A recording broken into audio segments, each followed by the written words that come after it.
कि अम्बेडकरवाद है क्या। जिसको हम अम्बेडकरवाद कहते हैं तो गालिब साहब कहते हैं, इश्क नहीं आसान बस इतना समझ लीजिए, ये इश्क नहीं आसान बस इतना समझ लीजिए, ये आग का दरिया है और डूब कर जाना है। ये अम्बेडकरवाद मौत का दरिया है, जिसको हम जितना सहज शब्दों में बोल जाते हैं उतना सहज अम्बेडकरवाद नहीं है।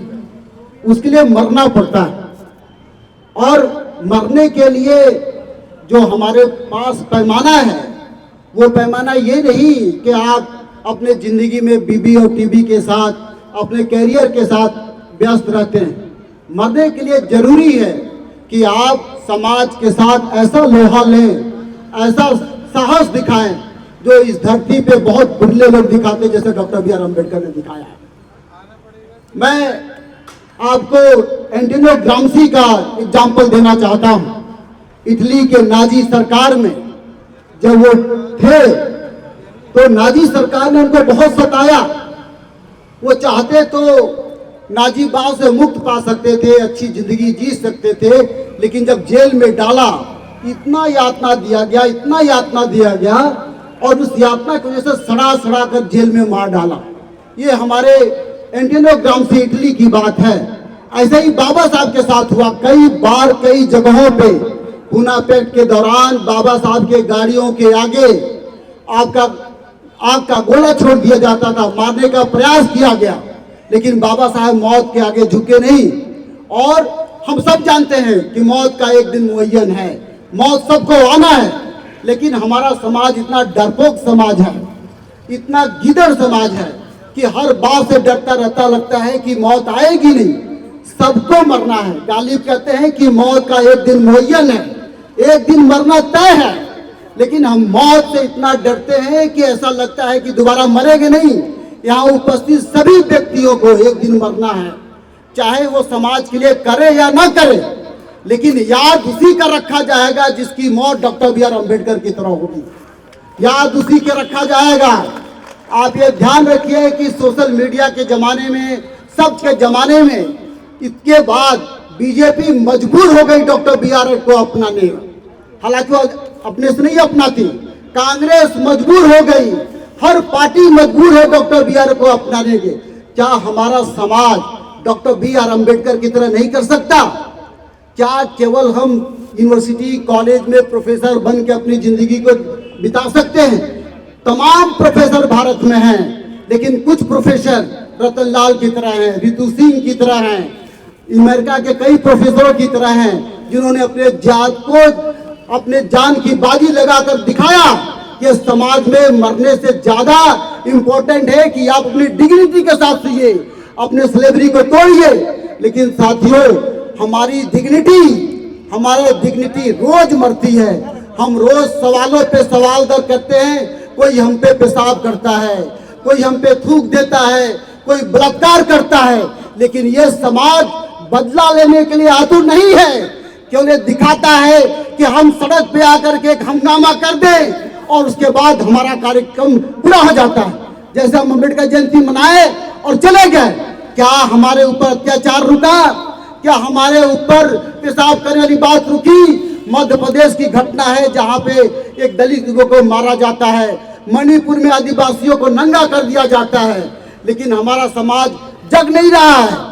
ब्रूनो की कहानी बताता हूं। ये जो डेमोक्रेसी आई बहुत आसानी से नहीं आई, बड़े खून खराबा हुए हैं हमारे समाज में।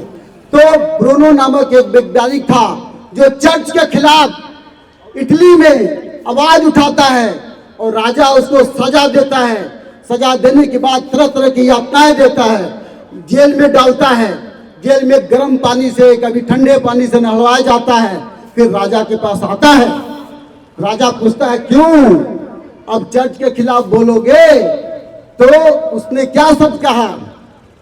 चर्च, तुम मुझसे डरते हो राजा, इसलिए तुम मुझे सजा दे रहे हो। तो हमारे यहाँ पे ईश्वर की बात है। उसके बाद राजा बोला, अरे ब्रूनो तुम बहुत खतरनाक हो। उसके मुंह पे पट्टी बांध दिया जाता है। राजा आदेश देता है कि इसके मुंह में पट्टी बांध दिया जाए और रोम के 20 सड़कों पे जिंदा जला दिया जाए। और अंततः ब्रूनो को जिंदा जला दिया जाता है साथियों। लेकिन आप ये सोचिए कि जिंदा जलाने के बाद मैं क्यों ब्रूनो का ही नाम ले रहा हूं? क्या इटली में वैज्ञानिक नहीं हुए? क्या पूरे वर्ल्ड में वैज्ञानिक नहीं हुए? लेकिन ब्रूनो का नाम ले रहा हूं इसलिए कि आपको ब्रूनो बनना है। ये जातिवाद, ये अंधविश्वास तमाम तभी मरे समाप्त होगा जब आप ब्रूनो बनेंगे इस धरती पे। अगर आप ब्रूनो नहीं बनते तो आप ये भूल जाइए कि इस देश से, इस समाज से ब्राह्मणवाद टूटेगा। इसी इलाहाबाद में बीजेपी किस तरह से प्रोग्राम कर रही है, इसी इलाहाबाद में ब्राह्मणवादी व्यवस्था किस प्रकार से चल रहे हैं, आप इसको देखिए। हमको मना मत कीजिए भाई साहब। जब मैं बोलूं, अगर आपने मुझे बुलाया है तो आप मुझे बोलने दिया कीजिए। मैं बोलूंगा, बीजेपी के खिलाफ बोलूंगा, क्योंकि ब्राह्मणवाद के खिलाफ बोलूंगा। अगर आपने मुझे बुलाया है तो बोलने दीजिए, या वरना मुझे मत बुलाइए। ये इस तरह की हमारी पर्सनालिटी है। आपके सामने कार्ल मार्क्स, जिनके बारे में तरह तरह के विचार हैं। कार्ल मार्क्स जब किताब, चौथी किताब लिख रहे थे पूंजी, तो लिखते लिखते इतने कमजोर हो गए थे कि केवल लिखते लिखते जान दे दिया। कार्ल मार्क्स की बात कर रहा हूं। लेनिन को रूस के चौराहे पे गोली मार दी गई, और आज रसिया अगर है तो कल समाजवाद की वजह से रसिया बचा हुआ है, वरना रूस में कुछ भी नहीं है। ये जान के रखिए। लेनिन को गोली मारने के बाद मार्क्स एंजल्स को किताब लिखते लिखते खत्म हो गए। ये थे लेनिन, कार्ल मार्क्स। ये हमारे समाज के कितने लोग हैं? बहुत लोग रिटायर्ड हो गए, बहुत लोग रिटायर्ड होने वाले हैं, बहुत लोग सरकारी नौकरी में हैं। कितनी किताब आपने लिखा समाज के क्रांतिकारी बात? किसने किस तरह की बात आपने लिखी? आपने नहीं लिखी। लेकिन डॉक्टर बी आर अम्बेडकर ने अपनी जान की बाजी लगाकर लगातार किताब लिखते रहे। धन्य हो शरद पवार का, जिनके वजह से महाराष्ट्र में किताब छपी, जिसके बारे में जाना गया। आप जा सोचिए, क्या हम इस तरह की किताब लिख रहे हैं? क्या हम ये बात कर रहे हैं कि क्यों हम गुलाम हुए? बाबा साहब की आप धर्म की बात कर रहे हैं। बाबा साहब ने एलिमिनेशन ऑफ कास्ट में सीधे सीधे कास्ट की समाप्त करने की बात की, कि हमें जाति को समाप्त करने के लिए उपाय बताए कि इंटरडाइनिंग कीजिए। इंटरडाइनिंग से केवल जात नहीं सुधरेगी, बल्कि इंटर कास्ट मैरिज का दूसरा उपाय बताया। लेकिन सबसे खतरनाक उपाय ये बताया कि यदि आपको जातिवाद समाप्त करना है तो इस देश से हिंदूवाद के तहत सभी वेदों को समाप्त करना होगा। हमने क्या समाप्त किया वेद को? हमने क्या रामायण को समाप्त किया? हमने क्या मनुस्मृति को समाप्त किया? क्या हमारे घर में वेद रामायण महाभारत नहीं पढ़ रहे हैं? जब मैंने ट्वीट किया तो ये कह दिया गया कि प्रोफेसर राम को फांसी की बात कर रहा है, 302 में जेल की भेजने की बात कर रहा है, कृष्ण भगवान को 608 में जेल की बात कर रहा है। क्या ये सत्य नहीं था? क्या यदि प्रभु राम होते तो श्री शंभू का वध करने के जेल नहीं जाते? ये हमारे संविधान की ताकत थी। लेकिन हमारे समाज के लोगों ने संविधान के जगह पे यहाँ पे रामायण महाभारत को महत्व देने की कोशिश की। तो मौत कैसी होनी चाहिए आपकी? डॉक्टर बी आर अम्बेडकर की तरह। हमारे इस देश में, हमारे समाज में एक बाबू कुशवाहा हैं। यहाँ पे बहुत मौर्य समाज के लोग बैठे हुए हैं, बहुत समाज के लोग बैठे हुए हैं। लेकिन अगर मौत हो तो बाबू जगदीश प्रसाद कुशवाहा की तरह होनी चाहिए, जिन्होंने ब्राह्मणवाद की टक्कर देने के लिए इसी बंगाल, इसी पटना की धरती पर, बिहार के धरती पर उनको ब्राह्मणों ने उनके मुंह में पेशाब करके उनको गोली मार दिए। ये है मौर्य समाज का इतिहास। पर हमारे समाज के, मौर्य समाज के लोग कहाँ पे हैं? बीजेपी के साथ हैं, ब्राह्मणवाद के साथ हैं, ब्राह्मणवाद के साथ हैं, और ब्राह्मणवाद की वजह से समाज में प्रॉब्लम है। आज बताइए कि नाम क्यों नहीं लिया जाए? मेरा क्या क्या क्या बीजेपी हमारे समाज के लिए बहुत अच्छा कर रही है? आप हमें मना कर रहे हैं, ठीक है, नाम नहीं ले रहे हैं। लेकिन ये जानना जरूरी है कि हमारे समाज के लोगों ने कितनी क्रांतियां की हैं। पेरियार ललई यादव समाज यहाँ पे बहुत आया हुआ है। ललई समाज, पेरियार ललई यादव के समाज में डॉक्टर बी आर अम्बेडकर कैसे घुसे थे? डॉक्टर बी आर अम्बेडकर के दिमाग में, उनके बात में कैसी बात थी? आपको एग्जाम्पल के साथ बताता हूँ। कानपुर पे पेरियार ललई यादव जब अपने घर पे थे, कहते थे कि हमारे घर पे कोई तभी आएगा जब यहाँ पे तमाम मूर्तियों के ऊपर चप्पल मार करके हमारे घर में प्रवेश करेगा। ऐसे पेरियार ललई यादव थे। है किसी यादव की औकात जो इस तरह का काम करे? मैं चैलेंज के साथ कहता हूँ पूरे भारत में आप अखिलेश यादव को मान सकते हैं, मुलायम सिंह यादव को मान सकते हैं, लेकिन क्या पेरियार ललई यादव को आप नहीं मान सकते हैं? नहीं मान सकते, क्योंकि आप हिंदू हैं। आपके दिमाग में हिंदूवाद की जगह हिंदूवाद का जगह है, इसीलिए आप डरते हैं कि पेरियार ललई यादव को ना माने। हम पेरियार ललई यादव को क्यों नहीं मानना चाहते? कि कोई व्यक्ति बहुत रेडिकल था, वो यादव नहीं लगाते थे, वो अपने नाम के आगे बौद्ध लगाते थे। लेकिन हमारा समाज कृष्ण की चाशनी में, कृष्ण भगवान के चाशनी में डूबा हुआ, यही ब्राह्मणवाद चाहता है कि आप कृष्ण के चाशनी में डूबे रहें और जन्माष्टमी मनाएं, संगम पे जाएं, सब करें। ऐसे पेरियार ललई यादव थे। यहाँ पे बहुत पटेल समाज के लोग बैठे हुए हैं। मैं पटेल समाज के लोगों से कहना चाहता हूँ कि आपके लिए सरदार पटेल आदर्श नहीं हो सकते।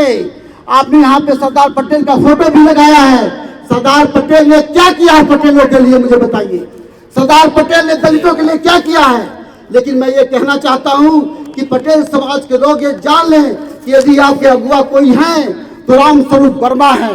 रामस्वरूप वर्मा को मानिए, रामस्वरूप वर्मा के अधिकारों पर चलिए, साहू जी महाराज के पद चिन्हों पर चलिए, तब आपको अम्बेडकर बात समझ में आएगा। अम्बेडकर बात ऐसे नहीं समझ में आएगा। अम्बेडकर अपने बाबा साहेब एनिलिएशन ऑफ कास्ट में ये बात कहते हैं कि हम गुलाम क्यों हैं। उनकी हर किताब को पढ़िए और सोचिए। एनिलिएशन ऑफ कास्ट में कहते हैं कि हम गुलाम क्यों हैं। आखिर आज हमारे दिमाग में जातिवाद, हिंदूवाद, ग्रेडेड डिविजन क्यों है? तो बाबा साहब कहते हैं कि हम लोग डायरेक्ट एक्शन पे नहीं चलते। उन्होंने कॉन्सेप्ट दिया डायरेक्ट एक्शन। डायरेक्ट एक्शन का मतलब होता है कि आप अंधविश्वास, धर्म, जाति के खिलाफ रिवोल्ट करें। हमारा समाज कितना रिवोल्ट कर रहा है? हमारे समाज में ताकत क्यों नहीं आ रही है कि हम डायरेक्ट एक्शन करें? मुस्लिम समाज के लोगों ने, जिन्ना ने डायरेक्ट एक्शन को अपनाया और पाकिस्तान बना लिया, पाकिस्तान बना लिया। लेकिन हमारे लोग इतने डरपोक हैं कि इस देश में घुट घुट कर मरते हैं, अपनी डिग्निटी से मरते हैं। हाँ, डिग्निटी से मरते हैं। और साथ ही कहना चाहता हूँ कि मौत हमेशा, बार बार कहना आ रहा है कि मैं कंट्रोवर्शियल बोल रहा हूँ, मुझे रुकना चाहिए, मैं रुकूंगा ही।